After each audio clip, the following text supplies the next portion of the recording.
Awesome. Well, thank you all so much for joining us and the folks out in Zoom land. And let me do one more thing. Oh, great. So it's auto recording and folks watching the recording. So thank you all so much for joining us today for the second in our panel series. It's always exciting to see folks both in person and on Zoom joining us. The topic of our panel today is going to be neurodiversity and what we can do to support not only our students, but our fellow colleagues here at Reynolds that are neurodiverse and making sure that we have a better understanding of what neurodiversity really is. So I'm excited to have our panel here. So I'm going to pass the microphone down the table and allow our panelists to introduce themselves before we get underway with the questions. Good afternoon, and thank you all for having me. I am Officer Vernon Scott. I'm a police officer here at Reynolds Community College. Good afternoon. I'm Nancy Bailey, and I am the coordinator for the Office of Students Accessibility here at Reynolds. Hi, I'm Melissa Brooks. I'm an associate professor in our paralegal studies program, and I am a neurodivergent learner and educator. So I think I am the neurospicy on the panel today. Glad to be here. Hey everyone, Melissa Chabot, and my first career was community college professor at Nova for a long time. I'm currently a PhD student at George Mason University, and I love talking about neurodiversity and universal design for learning, and I am so honored to be here today. Hello, everyone. My name is Kelly Magee, and I am the program supervisor for local nonprofit UMFS. Our program specifically is called Courage to Succeed, and we support college students with neurodivergent college students, specifically at Reynolds Community College. Awesome. Thank you, everybody. So just to let you all know the format of the panel, if you were not able to attend last month, we begin with some general questions. We have solicited these from across the campus and just things that at CETL we have been asked and sought to answer. So we ask the questions. There's kind of a round robin answer. Anybody on the panel can jump in at any time. We will try to close about 10 minutes early to allow questions from folks in the audience and on Zoom. Before you leave, if you are interested, we are putting together a number of professional learning communities around these topics. There is a sign-up sheet that I will walk around with, and for the folks in Zoom, I will just ask that you respond in the chat, and I will pull your email addresses from the chat, and then we'll be in touch to start kicking that off. Okay, so without further ado, our panelists also have the questions as well.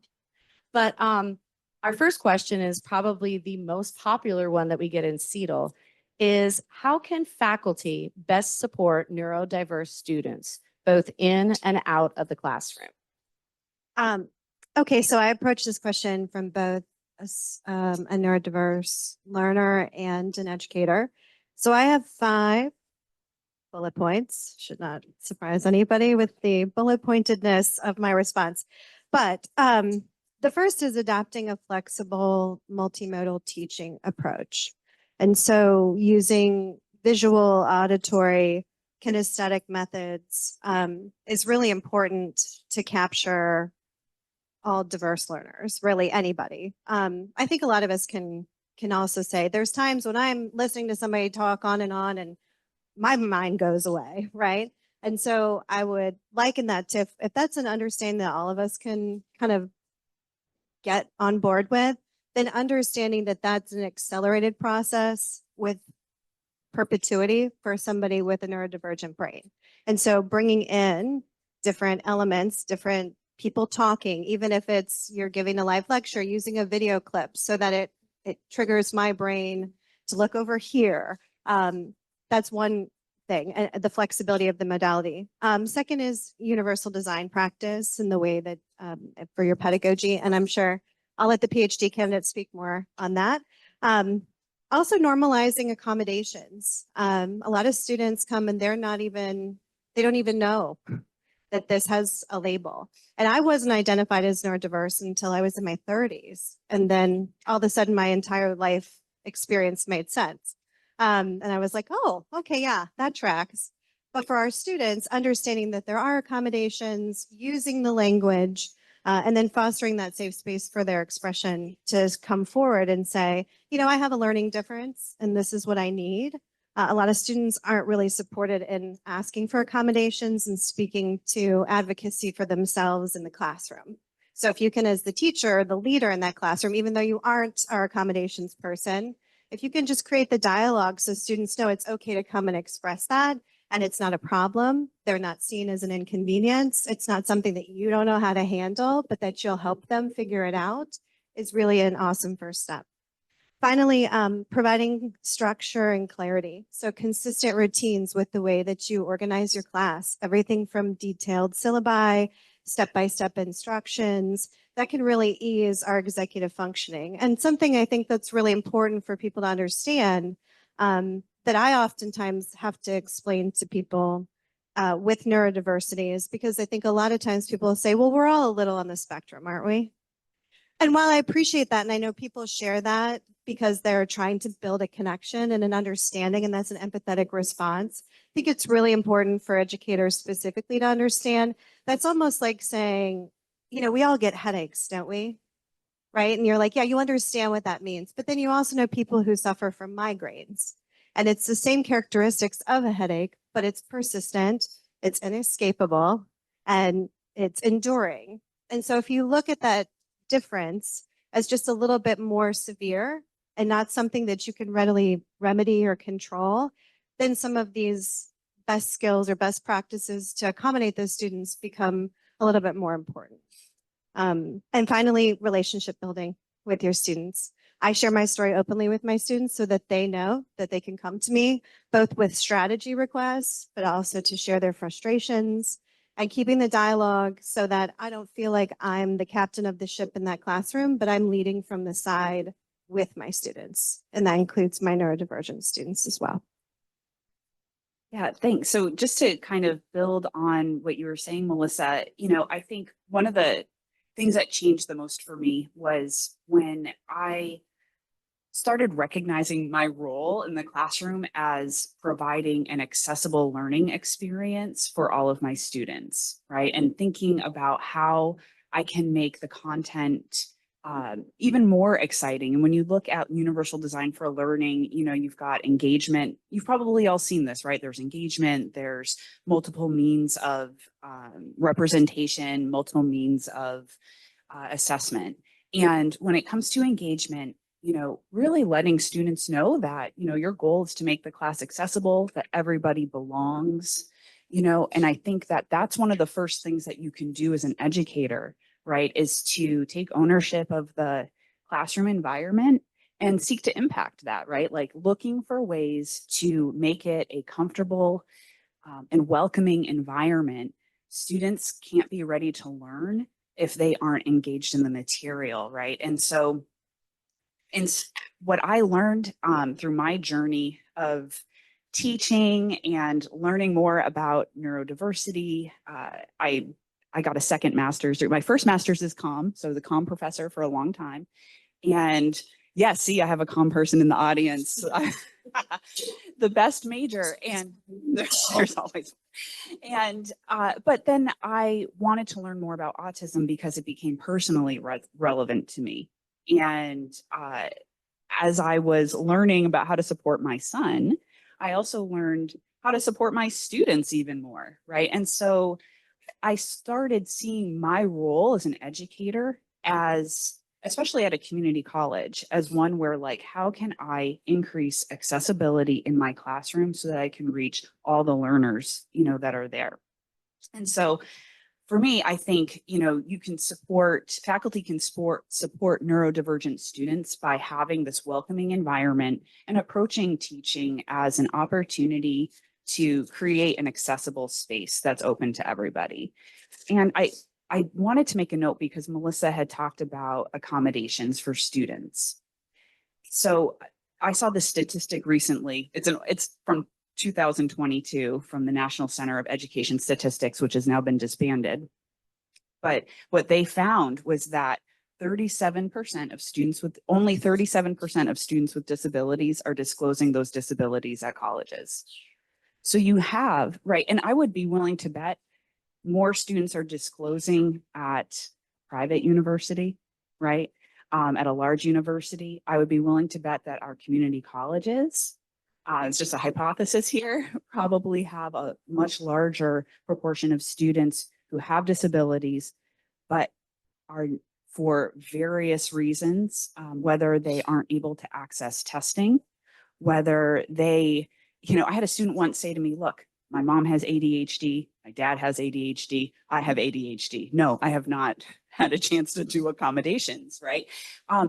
Because it's a true process, right? And these are, barriers. But I will say, actually, right here in Virginia, what just passed in the legislature this session is that there will be a group studying how to ease the process of IEPs to MOAs in college. So hopefully that will get a little bit better in Virginia. But I guess my point here is that, you have a lot of students in your classroom who would otherwise qualify for accommodations, but don't receive them because of inequity, because of barriers. And so if we can recognize as faculty that we can impact that, we can make changes in our teaching to recognize that is really helpful. And then just one other thing I want to share before I pass the mic along is that, I used to think that I was sort of helping students. They would come to me with an MOA and they would say, like, here's my accommodations, can we set up a time to talk? And I would always say, like, well, and for a while I said, don't worry about, if there's anything comes up, just let me know, I'm happy to accommodate. But I've changed my ways, and I want to share that with you because a student who comes to you with an MOA and wants to talk about it needs an opportunity to self-advocate for what they need. And so I want to encourage you to be that supportive ear when a student comes to you with their MOA and let them advocate, because that is a really hard thing to do. And if they find a professor who is open, understands them, and who is willing to listen, that experience can really help alleviate some of the stress around that. Yeah, I'd like to add on to what Melissa just said in terms of those accommodation notifications. You as faculty probably are sitting there going, well, it's pretty rare that I even have a student approach me about these accommodations. And so what I want to tell you is that when you receive those notifications, you can, and I think we even say that somewhere in all the language on that notification, but you can reach out to that student and you can initiate that conversation.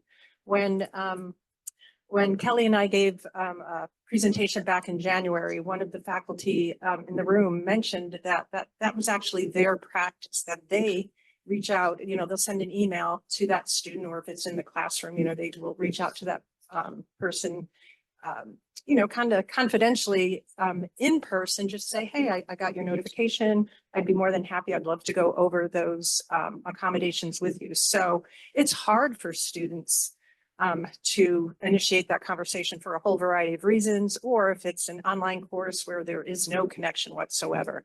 But again, I just wanted to let you know that you can, and I encourage you to initiate those conversations. You may get nothing back, but at least you know that you have, you've opened the door for that particular student. And then finally, my last comment going to universal design.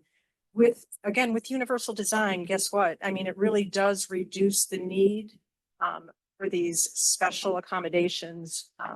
Because again, you're removing barriers. Not to say that everything will go away, but it really is removing the need, and it's helping all students. Thanks, everyone. So for our second question, we're going to shift slightly from the classroom and really look at the other challenges that our students face. So what do you all see as the biggest challenges our neurodiverse students face in college?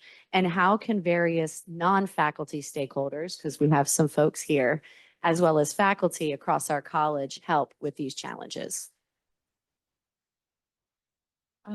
Well, in the classroom, but I think out in just the college setting in general, just executive functioning skills that we were talking about before. So challenges with like planning and organizing and time management skills are a big challenge for many of our neurodivergent population. Other challenges like social skills, not only engaging with you all, but their peers. Maybe if they see a police officer on campus, knowing how to respond and engage with faculty on campus too. Self-advocacy skills that we've talked about a little bit. You all can be the bridge between that. So reaching out to them first and being that support. Part of my program is we work on self-advocacy skills. We're with the student being able to sign a FERPA, we were able to go with them to the meetings with you all if you all allow that in the classroom, which we encourage, but it can be intimidating as a student, as a neurotypical student, but as a neurodivergent student, especially to have those conversations or know how to guide those conversations. So you all can support them in that and, building that relationship as you spoke about. Environmental and sensory can be a big challenge too, talking about that universal design. So when Nancy and I spoke to a few weeks ago and to another group, talked about maybe you're playing a video and it gets really loud, but you don't really know and you see somebody run out in the hallway because it was too much for them. So just being aware that the lights in the room might be too much for some of them. So different modifications with your lectures and the style of your class. Universal design sounds like a wonderful thing, and it works well because then you can just structure your class around that. But I will say for the non-faculty on campus, these continued trainings, I think, so we know that April is Autism Awareness, but now it's shifted to Autism Acceptance Month. So the more people that are accepting and inclusive, understanding that we're all in the classroom, believe the statistics 1 in 5 neurodivergent individuals. So we have that many, you guaranteed to have people that are neurodivergent in your classrooms. So providing this education and training for not only the faculty, but I believe the students too. So knowing that you're going to have differences in the classroom beside you. And then I thought of this one too, but social engagements. Whenever there's an opportunity for different clubs and different opportunities for individuals to engage with one another and find somebody that is like them or has similar interests as them, as provides opportunities in a wonderful way to let people feel included and a part of the college too. I just had something really short to say that I wanted to add because Kelly, I feel like you touched on so many things right there, but you talked about autism awareness to acceptance.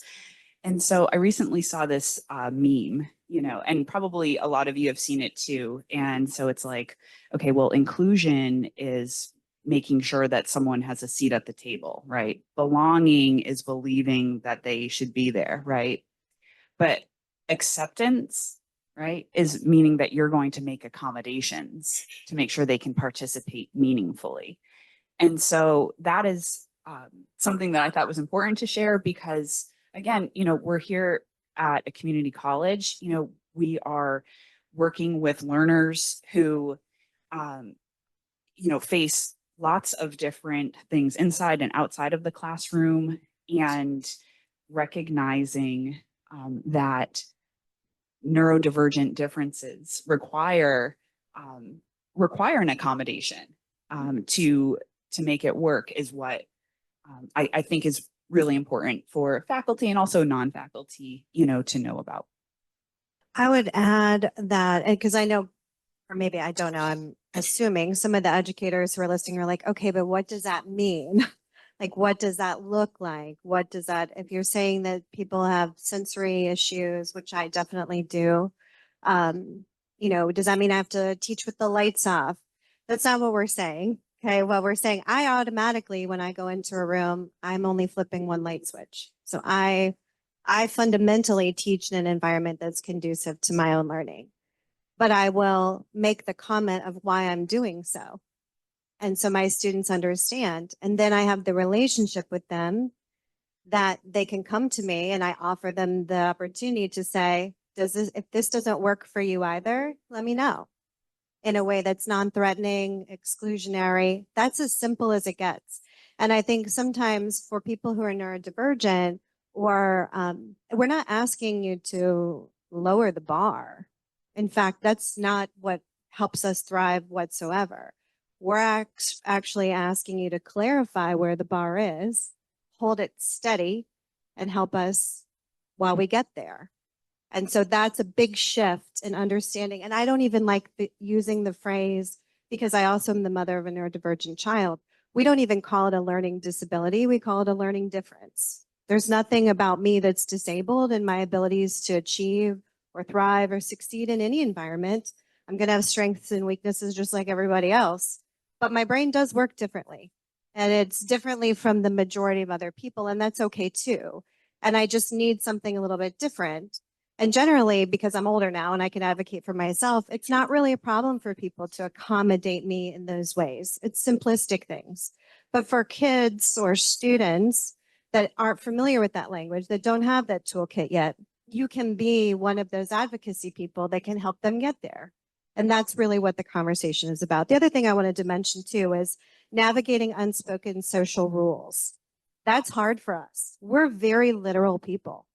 Okay, that's one reason I went into law. Like, I like swimming in the gray, but the perspective is to get it to a black and white scenario, right? I can jump in the gray area, but we're going to figure this out. So when we speak with sarcasm or we use colloquial phrases that might not land on everybody, doesn't mean you have to stop using them, but give a framework for what you mean, you know, the specificity of things, the 1-2 step. And I can remember I just talked about this with my students this week. And I was telling them, we're drafting a motion, and in the language of emotion, you have to guide the judge through the series of events, like inconsequential, you know. And I said, I can remember in 3rd grade when my teacher was like, had a loaf of bread and a jar of peanut butter and a jar of jelly and said, can you give us the directions on how to make a peanut butter and jelly sandwich? And the majority of my peers in 2nd and 3rd grade were like, well, yeah. You take the bread, you put the peanut butter on it, and then you put the bread together. And the way my brain works is first you have to unscrew the lid of the peanut butter jar. And then you undo the bread packet and you slide your hand in carefully to remove only 2 pieces and you lay them. Do you see what I'm saying? That's the thought process of my brain. That's not bad. That's not a disability. It's just a difference. So if my brain's doing that, but you have very vague 1, 2, 3 steps and you're assuming that I'm going to connect the dots, I'm not connecting the dots in the same way that you do. And that's why that clarity of unspoken social things is really necessary for us, because we're just not going to get it. And sometimes you can help the students in pedagogy wise. What I'll say is, if I'm delivering a learning objective and I have a really strong message and I really need them to understand this, then I will stop and I'll say, okay, can somebody translate that for me? And I'm asking a peer in the classroom to repeat out loud what they heard me say. And if there's something to correct or re-guide, I can do that because I'm the teacher and I can help that. But and we'll do that several times so we get multiple perspectives. That's inclusive teaching. That's not hard. That doesn't require extra work from you as the educator. It just asks you to do something different. And that's what we're talking about. Okay, so moving on to resources, which I think this is where Nancy will be our shining star. But what resources or accommodations are most effective in helping neurodiverse students succeed? And like in particular, what resources do we have at Reynolds that our faculty may not know about? Oh man, I feel set up. Well, the first thing I'm going to say is in regards to, what works best. If you've met one neurodiverse person, you've met one neurodiverse person. So one size does not fit all. And it really comes down to making, first of all, just in a very broad brushstroke, making words went out of my head, making the effort to connect and talk with that student. So in terms of accommodations, things that I think about are related to, is there a space for a student who needs this, where they can stand at the back of the room, walk in the back of the room? And that can be helpful to many students, or for some students, they may need to leave the classroom. And, you know, you're going to see these accommodations, but even though I will have a, you know, kind of coach the student when I meet with them about accommodations to, again, like, are you going to need to leave the classroom? Some students get very anxious, and pacing in the back is not going to be enough for them. So they may need to leave. So I say, you really should sit by the door, you know, at the end of an aisle, so you don't have to, you know, disrupt other students. But will they remember that? Will they carry that out? I don't know. So you're going to see an accommodation, but you may need to, again, make that connection with the student and ask, you know, is this something you're going to need to do? How can I help you with that?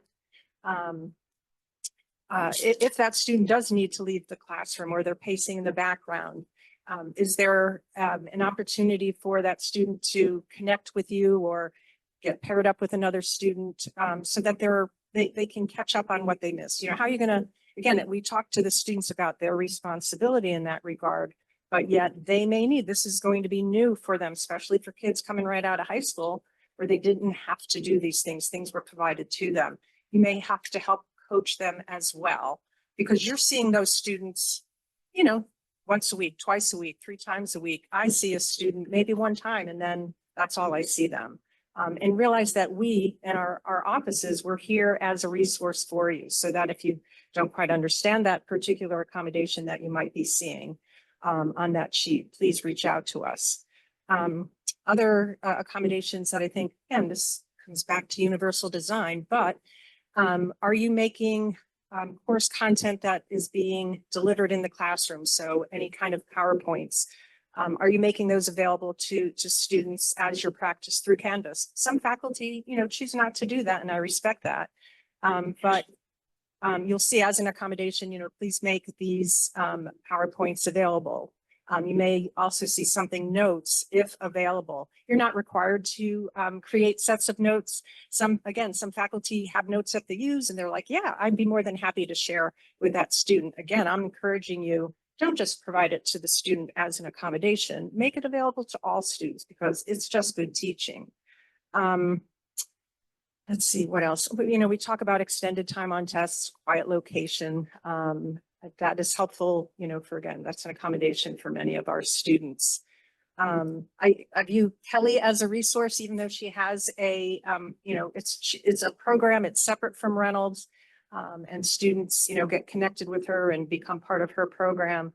But I like to think of Kelly as actually a resource for me, that if I hear sometimes from faculty, you know, regarding a particular student, and you know, again, I'm trying to think of strategies, what might be helpful. I've reached out to Kelly before as well. Yeah, and then in terms of other resources that the college offers, I mean, I would just say really our office is the resource for you. And then we really try to, I just think collaboration with you all is going to be some of the, you know, best thing that I can offer.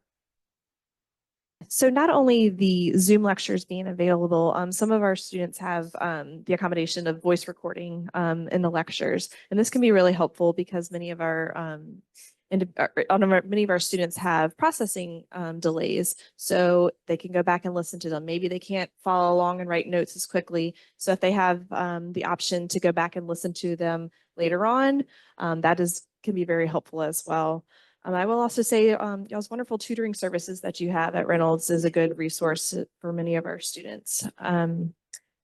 Talking to my teacher friends here for a second, here's some things that I do that really work. They work for me, and I know they work for my students. So when we talk about the accommodation of extended time for tests, a lot of educators will be like, well, that's not fair, right? Because I have to give everybody the allotted time.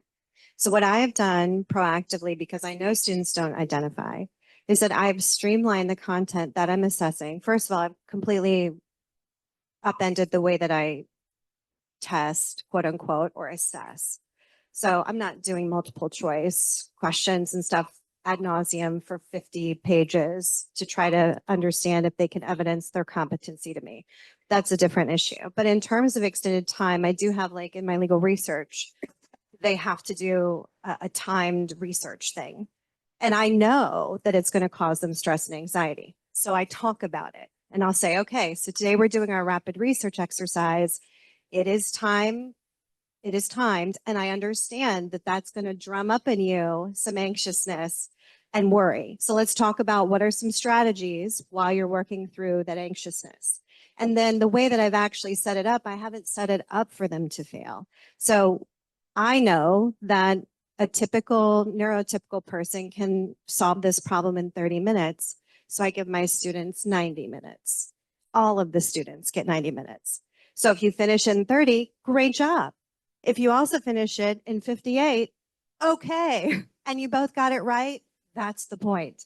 So it's that extra built-in streamlining of the assessments. In terms of note-taking support, again, this is not extra work on you as the teacher. If you're already lecturing from a lecture slide, it is literally just copying that link under your pre-recorded lecture in Canvas so that they have the slides themselves. And then pointing them out to the students to say, by the way, if you'd like to use my notes, if you'd like to use my slides as your notes, you can find them in the link below. Just start that off in the lecture. That's what we're talking about. I go one step further in my classes where I do guided note taking during my lectures. So I will say, this should go in your notes with a really strong cue and even a facial expression and a hand gesture, okay? Because that's just my own nervous system operating. This should go in your notes. Then at the end, in the Q&A time, you know, where you're like, does anybody have any questions? And nobody has a question. We'll say, okay, real quick, somebody share with me what's on your guided notes. Okay, does everyone else have that? And somebody inevitably will be like, oh God, I missed that one. And they'll put it down. So then we're collaborating and helping each other develop our notes. And it's a great reminder to me of what notes we're keeping together. The other thing, and this isn't always, you know, true for everyone, but for those faculty who also advise students, and you know there's a neurodiverse component or a neurospicy element to it, we tend to function better in the morning when our medication, if we're on medication support, is fully in our bloodstream. So I do the heavy lifting in the morning. My son takes classes that are more demanding in the morning. He's in 8th grade doing algebra 2, which is high level, but if you try to get him to do it at 2, he's not going to be able to do it. His brain is not operating at that pace. So if you have control over your schedule or you want to offer office hours to your students, again, accommodating the student, but make sure that it's at a time when they're operating at their highest capacity. And for neurodiverse students, that's typically in the morning when we're supported by medication that helps us with that. So in terms of class offering, advising students, if you know they're neurodiverse, encourage them to take their math in the morning. It's a tough class for a lot of students. English isn't your strength. Let's knock it out first thing in the morning. You need a morning session when you're ready to go and fired up about it. And the last resource that is huge for me, because I often feel like neurodivergent support is lacking in my role as a teacher. I just know how to do it because I am neurodiverse. So it's like, oh yeah, that's why I do that. But there's a great resource called Attitude Magazine, ADD in all caps, and then spelled out Attitude Magazine. If you join as a member there and it's free, then you get invited to these incredible 1-hour webinars that are also recorded and sent to you after. And they are really talking about finger on the pulse things that neurodivergent people are struggling with, whether you're a parent of a neurodiverse kid, you're an educator, or you're neurodiverse yourself. Everything from food strategies and eating to learning. And there's a specific section in Attitude Magazine for educators specifically, how to restructure your lesson plans, just some tips and tricks. You can certainly be overwhelmed by the amount of information, but if I'm neurodivergent and get easily overwhelmed, neurotypical people, just figure out what works for you. Pick something, just something, one new strategy to implement in your class and watch what a difference that it will make. There's lots out there.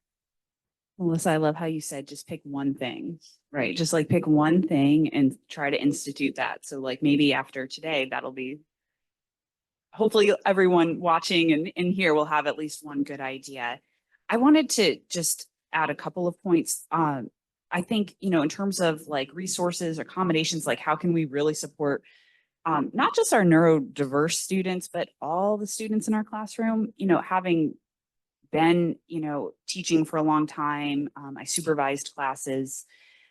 There was a real variety in what Canvas courses look like. Okay. So, some courses, some instructors have really clear, you go to the front page and the student knows what to do next, right? They know what to click on. They go to modules and they can see like weekly modules. They can see exactly, and it's predictable, right? Like the instructor will send an announcement every Monday.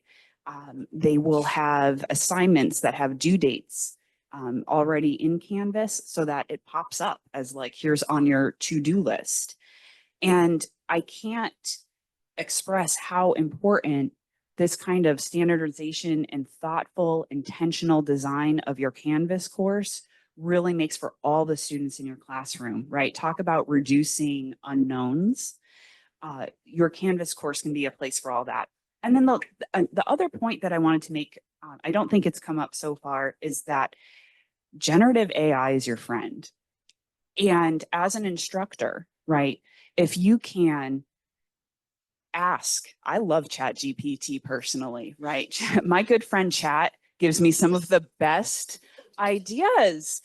I will put in, the topic for the day. I will say, I will describe my learners, right? I have neurodivergent learners. These are college level students. Here's my topic. Using universal design principles, how might I, enhance my lesson? And let me tell you something, Chat has great ideas and most of them are pretty good.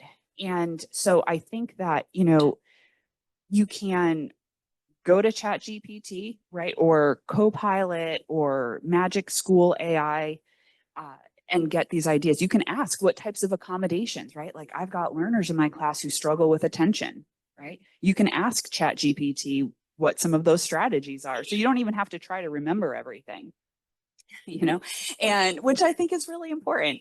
And then just one final note on Canvas, you probably have amazing instructional designers here at Reynolds. I know we did at Nova. So lean on them to help you, right, design your course. And that's where I'll leave that.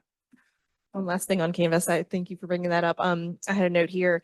The communication on Canvas is really important. So using that announcement feature, or if you make an announcement in class, maybe you've said it 5 times, but they also are a visual learner. So they go back and my professor said, I think it's either this week or next week, we don't have class. If it's there, they can see it. That's for everybody. Myself, I would not remember that either. So using Canvas as a tool and to make announcements and any changes that happen in your course. Maybe you've changed the deadline for something, make sure that it's visible everywhere. So that they know that change has been made. Okay, so for our fourth question, I'm going to tweak it a little bit just to warn the panelists, because I want to hear from Officer Scott, who I asked to join our panel today, because another one of the questions that we get at CETL is, what do you do if a neurodiverse student, or quite frankly, any student, has a reaction in class? There's overstimulated, there's too much sensory, and they begin to melt down. When do I call for help? How do I de-escalate? What do I do, especially in a room with other people? And I have had faculty specifically say, I didn't know what to do, so I called the campus police. So I figured I'd bring the campus police in here to talk a little bit about de-escalation and what the recommendation is. Thank you. Excellent question. I would just say, just to touch on what Nancy said earlier, as far as resources are concerned, you can definitely utilize us if an issue should arise. Each one of our officers in the police department is state certified as crisis intervention team members. And what that means is we're certified to intervene should you come across an individual that's in crisis. That being said, we're all human. I understand that we don't come across these situations often. So when a situation does arise, fear sets in, because fear of the unknown. We don't know what to do. So oftentimes the police department is called first. That being said, when to engage the police department is if there's a weapon involved. If the individual has a weapon or an object that could be used as a weapon. If there is a severe medical or mental health crisis, they're in crisis, give us a call if they become a threat to themselves or anybody else. If there is a severe situation where there's weapons involved or anything like that, give us a call. That being said, those are the three main ones that I would use. Switching gears, we don't want to call us or use us as a first line of defense in all situations because of the times that we're living in, unfortunately. If an individual is already in crisis and they're agitated and you call the police and we show up, in their mind, it could become agitated more because it could be seen as we're taking them away. And that's something that we don't want. So when to take a different approach, behavioral stress or meltdown. If the student is overwhelmed, overstimulated, or having a sensory meltdown, try to provide quiet, low stimulation space and a trusted staff member to support them. Nonviolent disruptive behavior. If a student is struggling to regulate their emotions or behavior, but is not harming anyone, use de-escalation techniques, clear communication, and sensory-friendly approaches.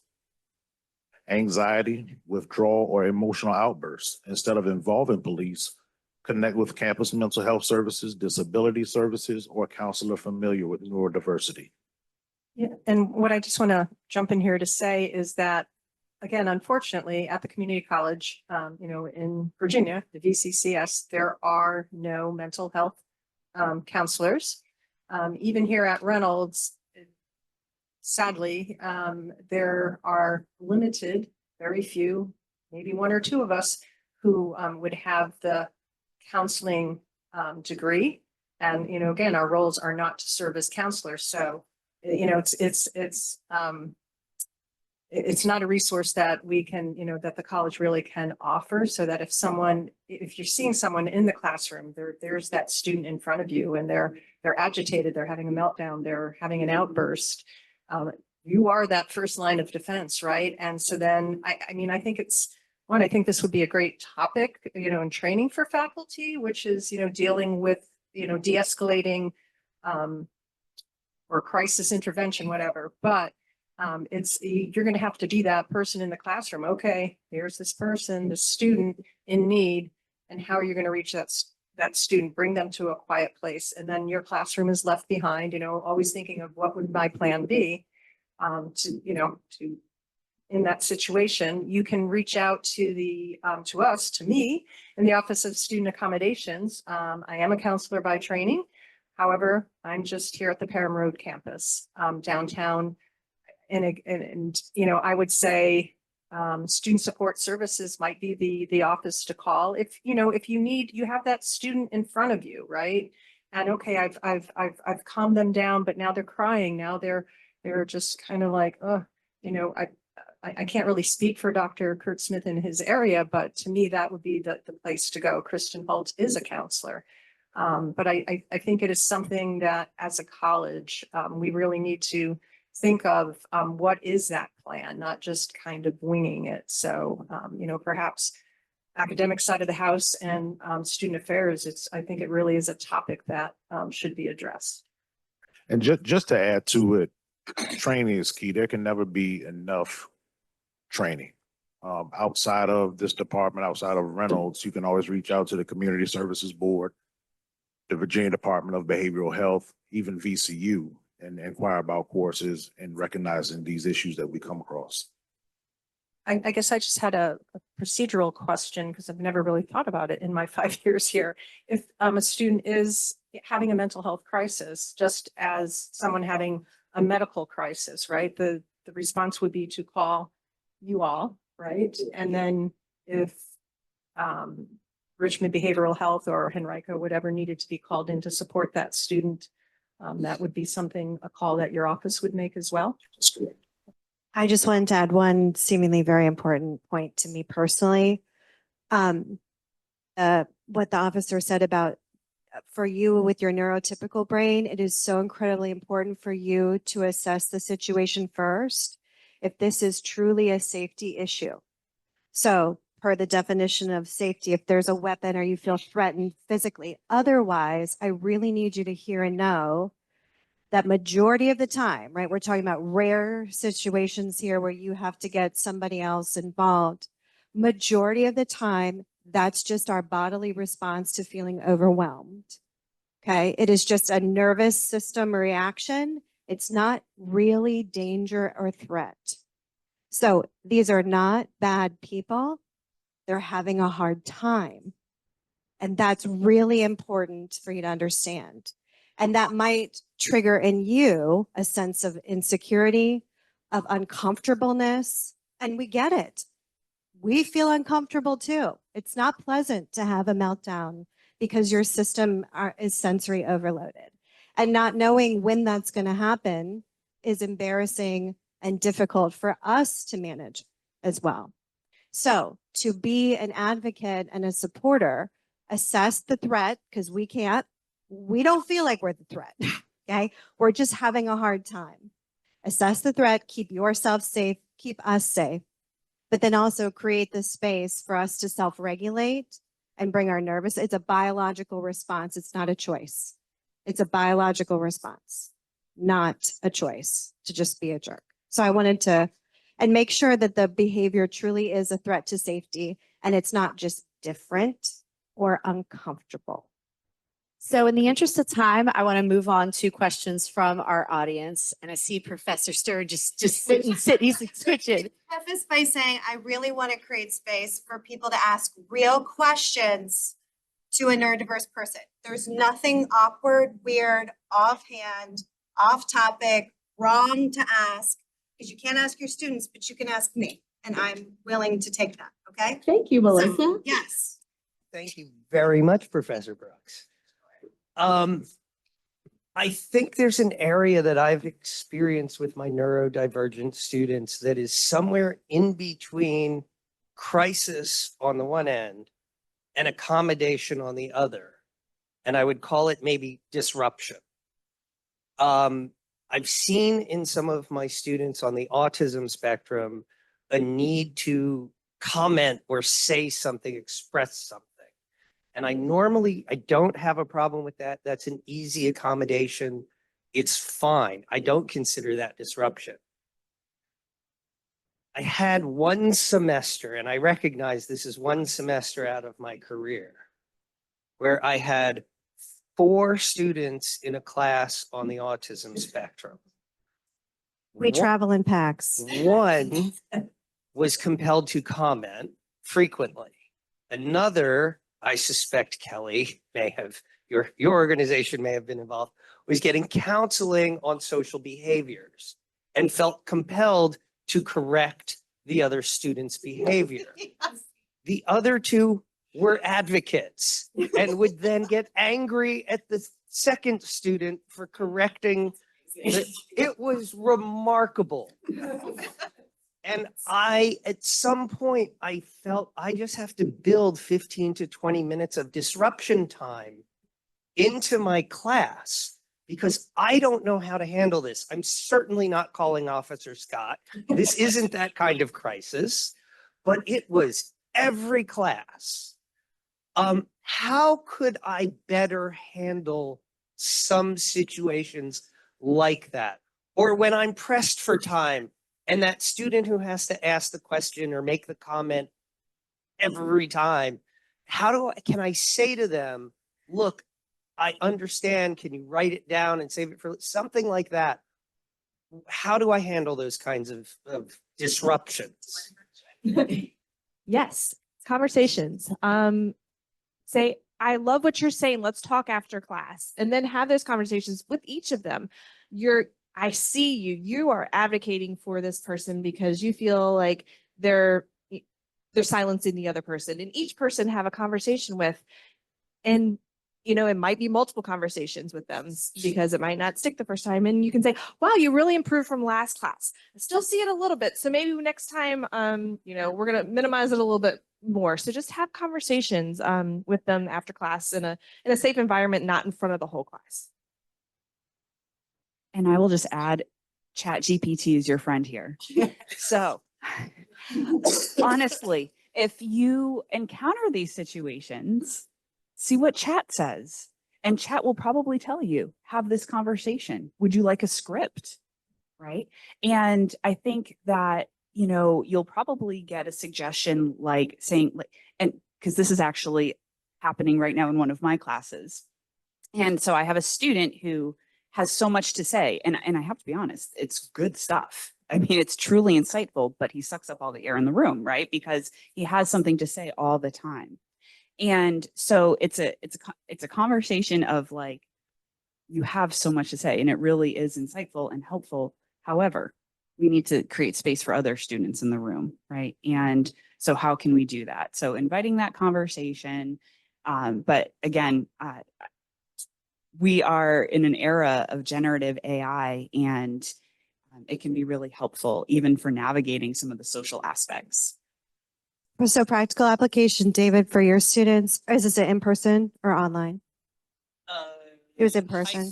High It may have flex. been in person at the time. So practical strategies, those students need to sit in the front of the room. The two arbitrators, the prosecutors, need to be on opposing sides with their support team next to them. So you buddy them up. Then on I do that. This is 100%.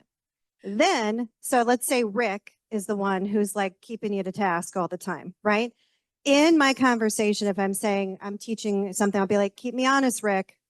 Okay, keep me honest. And so it's like they're cued in, right? Then if you have a student who is particularly argumentative, first of all, they should be a lawyer. So send them over to my program. But second of all, have them make a T-chart, agree, disagree. And their whole job for that class is to note the things you said they agree with and the things they disagree with. Now, they have no business disagreeing with what it is if you're teaching a practical thing, but they need the approach to come to because really their disagreement to them is a question to you.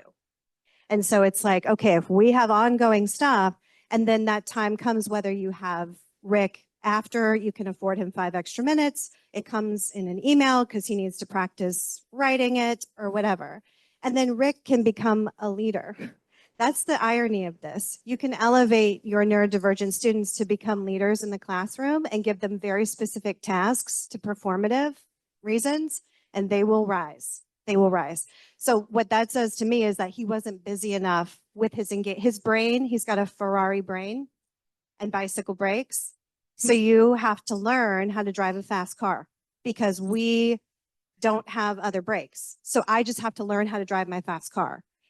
I need support from the teacher in showing me strategies on how to drive my fast car. And if you give it to them, they will take it. I shouldn't, but I have to because I had this situation because I'm like Melissa, I'm neurospicy and neurospicy students are my favorite. Like they're just so much fun. I had a similar situation, though I didn't have the support system. They were just one after the other.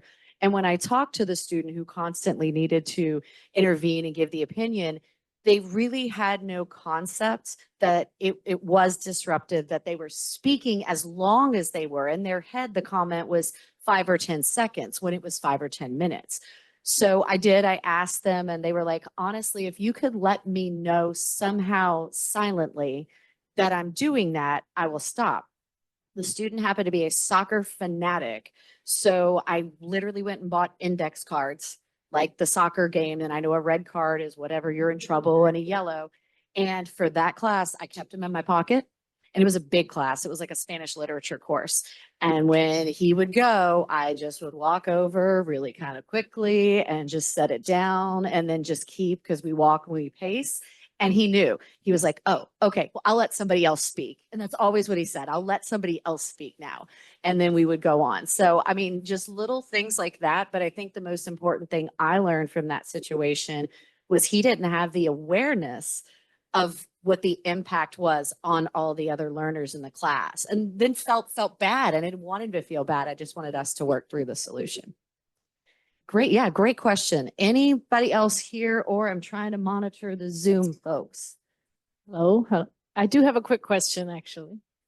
You want to check in Zoom too? No, we're good in Zoom land, but Talking they just about said that was really good info. The resources at the OSA office, the Office of Student Accommodations. As we said, and I appreciated noting that a lot of students don't have the ability to get officially evaluated, but they still come to us with issues. What does if we were to send students in that situation to the OSA, what does the OSA do? And can you connect students to resources to get either free or discounted evaluations? Or what would you do if they didn't have the evaluation officially and all that? Right, that is a very hard part of our job because we, as faculty, you are great about getting students connected to us. And sadly, I mean, we will work with students, right? I mean, we talk with them, do you have kind of any health insurance, this and that? There is no free. Any kind of a neuropsych evaluation for whether we're talking about potential ADHD, autism, both learning disabilities, they are very expensive. And health insurance, even if you have it, doesn't cover the big chunk of that kind of an evaluation.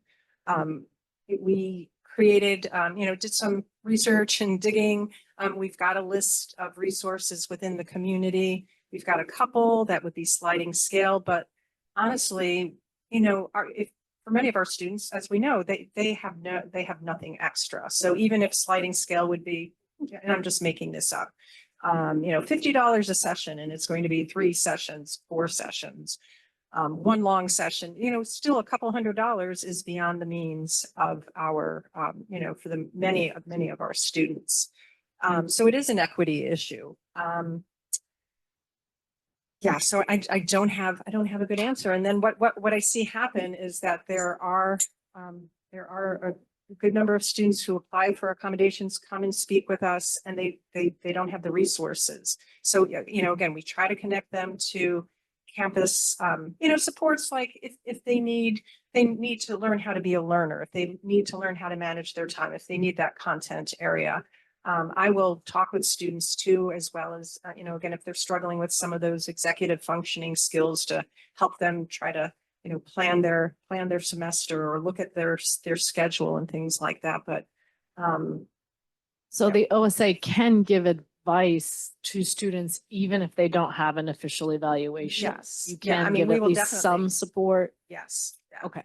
And Thank then, again, just to put a plug in again for universal design of your coursework, that it's going to help remove barriers for all students. Thank you so much. Any other questions from? Well, I was going to say, I'm going to use teacher voice instead of grabbing the microphone. Or that. Better, maybe, for the people online. Thank you so much, everyone, for attending this session. If we could have a round of applause for our panelists for joining us. And as a follow-up, just to let you know, if you are interested in the professional learning community, the folks in Zoom, please just leave me your contact information. Folks in the room, we have a sign-up sheet over here with a pen. We're going to go ahead and be putting this together because our professional learning communities are going to kick off our workshop series that we will be offering in the fall. So we're all going to be working together. So this is just the beginning of the conversation on these topics. And if you have questions for the panelists, I'm assuming they're going to hang around for a little bit, and everybody please get some snacks and goodies because we at CETL, we like to feed you when possible. So thank you everyone for coming and have a fantastic and beautiful spring weekend.